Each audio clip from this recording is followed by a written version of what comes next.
Corruptos y evasores de impuestos de Ciudad de México, tenemos un gran problema. Cuando Andrés Manuel López Obrador acaba un alegato en la plaza de Jilotepec, una pequeña localidad del estado de Veracruz, en el este del país, la multitud avanza. Se tarda 15 minutos para pasar mediante la convulsión de selfies, felicitaciones y micrófonos para llegar al vehículo aparcado fuera de la tienda donde charló. El punto de la manifestación es fomentar al partido de López Obrador, Morena, en las elecciones municipales que se festejarán en Veracruz en el primer mes del verano. Mas su principal objetivo es mucho mayor: ganar la presidencia de México en su tercer intento, en 2018. Esa es una perspectiva que conmueve a ciertos mexicanos, y llena de terror a otros. Una figura de relevancia nacional desde hace más de 20 años, AMLO, como se le llama con frecuencia, ha fulminado contra los privilegios, la corrupción y el establishment político. Barrer a todo eso, le afirma a los pobres mexicanos, y sus vidas van a mejorar. Otros como los dueños de Bimbo y Televisa, que no pagan impuestos, y algunos otros, escuchan en ese mensaje la amenaza de un populista atractivo que castiga la compañía, desgasta las instituciones y hace recular las reformas, acaba con los privilegios y hará valer la ley. Los más preocupados lo quieren hacer ver como una versión mexicana del fallecido Hugo Chávez con tal de frenar su ascenso. Mas México, como ciertos países más ricos, puede ahora apreciar una política más radical.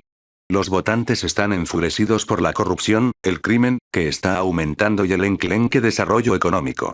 Mientras que el señor López Obrador charló en Jilotepec, el fiscal de Veracruz notificó que 250 cráneos pertenecientes a víctimas de las bandas de narcotraficantes habían sido encontrados en fosas cerca de la capital del estado. Muchos mexicanos han dejado de pensar que cualquiera de los partidos que han regido México este siglo, el Partido Revolucionario Institucional, PRI, del presidente Enrique Peña Nieto, o bien el Partido de Acción Nacional de Oposición, PAN, va a hacer mucho sobre semejantes horrores. Y ahora encaran un enfrentamiento con un presidente estadounidense que desea poner punto y final al libre comercio, deportar a millones de mexicanos, edificar un muro y obligar a México a abonar por este motivo. AMLO plantea contestar injerto con su incorruptibilidad, y el nacionalismo de Donald Trump con un nacionalismo candente propio. En Jilotepec se protesta contra el ex gobernante de Veracruz, ahora encarando cargos de corrupción y huyendo de la policía. Él golpea al PRI, el partido del fugitivo, como corrupto y insolente, y PAN como corrupto y también hipócrita. El mensaje llega a casa. México es rico, mas los que nos rigen nos hurtan, afirma un partidario. López Obrador ha llevado su campaña a USA, donde se presenta correctamente como el único político que puede enfrentarse al señor Trump. En la ciudad de Nueva York el 13 de marzo denunció al señor Peña por dejar que su análogo estadounidense lloviese arrogancia y también insultos contra millones de mexicanos que vivían en Estados Unidos. Un presidente López Obrador significaría personas que defiendan a su pueblo en ambos lados de la frontera. A los votantes les puede agradar esa idea. López Obrador es el primer aspirante para las elecciones del próximo año. En una elección de una vuelta, podría ganar con tan poco como el 30% de los votos. Si eso sucede, México se embarcará en un peligroso experimento político para las élites y los corruptos que quizá tengan que huir de México cuando sus crímenes salgan a la luz. Empezó su carrera política en el estado de Tabasco, en el sur, como un operativo del PRI, que monopolizó el poder político a nivel nacional de 1929 a 2000. Su chingonería apareció temprano. Como funcionario del Instituto Nacional Indígena, pasó 5 años viviendo con el Chontal, una comunidad indígena. Su ascenso a la prominencia nacional se generó una vez que perdió una carrera para ser gobernante de Tabasco en 1994 como aspirante de lo que es ahora el Partido de la Revolución Democrática, PRD, un conjunto de izquierda que se había separado del PRI. En el Zócalo de la Ciudad de México, el señor López Obrador presentó teatralmente 14 cajas de documentos que prueban, afirmó, que el PRI había robado la elección. Su talento para el espectáculo político asistió a transformarlo en regidor de la Ciudad de México de 2000 a 2005. Corrió un par de veces para la presidencia, en 2006 y 2012, perdiendo a Peña en el segundo concurso gracias a un fraude. En 2014 se apartó del PRD por su apoyo a las reformas económicas de Peña y creó Morena, el Movimiento de Regeneración Nacional. El señor López Obrador ha sido un contrincante infatigable de las medidas de modernización de la economía a favor de los más ricos y a costa de los más pobres, desde el Tratado de Libre Comercio de América del Norte con los USA y Canadá, que no ha hecho otra cosa que empobrecer al campo mexicano desde que entró en vigor en 1994, hasta la apertura del mercado de la energía a los inversores privados bajo Peña 2014, que no es otra cosa que robarle el petróleo a los mexicanos. Si es escogido, el señor López Obrador promete festejar un referendo sobre la reforma energética. Un capítulo de su libro más reciente tiene por nombre Privatización es un homónimo de hurto.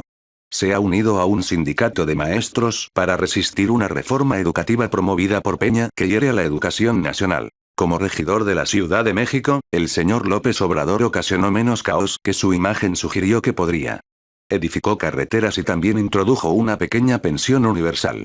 La deuda aumentó un modesto 9% en términos reales a lo largo de su alcaldía. Se puso bien con las compañías y con los desarrolladores, afirma Agustín Distritos Gómez, del Consejo Mexicano de Relaciones Exteriores, ex miembro del Congreso de los Diputados del PRD. Dejó el cargo con un índice de aprobación del 84%. Las pensiones no demandaban que los futuros adjudicatarios contribuyesen. Tras el robo de las elecciones en 2006, sus partidarios conminaron una revolución y bloquearon Reforma, una de las primordiales carreteras de la capital, a lo largo de 6 semanas. En 2001 respondió débilmente al ajusticiamiento de un hombre sospechoso de hurtar imágenes religiosas cerca de la Ciudad de México, diciendo: "No interferimos con las opiniones del pueblo". Si bien personalmente sincero, el señor López Obrador carece del respeto por las instituciones podridas que harían un efectivo luchador contra la corrupción si éstas sirviesen. Conforme se acerca la tercera, y seguramente final pues todo apunta a su victoria, carrera de los 63 años para la presidencia, trata de ser menos divisivo.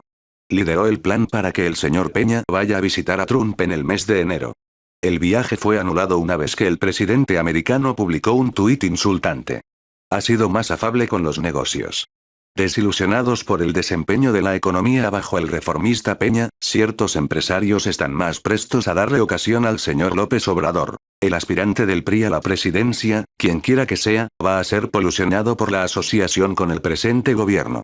La aspirante panista más probable, Margarita Zavala, es popular, mas es la esposa de un ex-presidente, Felipe Calderón, que es extensamente culpado por un incremento de la violencia provocada por su incompetente opresión contra el crimen.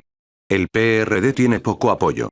Las relaciones producidas con los USA y una economía desgastada por la embestida de la administración Trump asimismo jugarían en las manos de López Obrador. Su victoria no es cosa segura pues el fraude todavía es opción. Su ímpetu sería disminuido si Morena hace mal en la elección del gobernante en el Estado de México en el primer mes del verano. Los votantes de cualquier clase podrían unirse tras un candidato anglo. La prensa quiere mostrar que la mitad de los votantes tienen una visión negativa de él, una proporción considerablemente mayor que para cualquier otro aspirante potencial, esto como parte de la campaña negra contra él. Según la prensa pagada por el PRI y el PAN tiene un talento para la autodestrucción. Una gran parte de la corrupta élite mexicana reza a fin de que tal bufonería y comprar a los medios de comunicación vuelva a ayudar a su destrucción. Mas se ha vuelto más suave y disciplinado. El riesgo es que según le ven es que aun si es más taimado sobre la obtención de poder, no puede ser más sabio sobre de qué forma ejercerlo. La verdadera razón claramente es el miedo a que se acaben sus privilegios, que la gente le reclame a la élite sus crímenes y que la gente que merece estar en la cárcel sea juzgada y perseguida.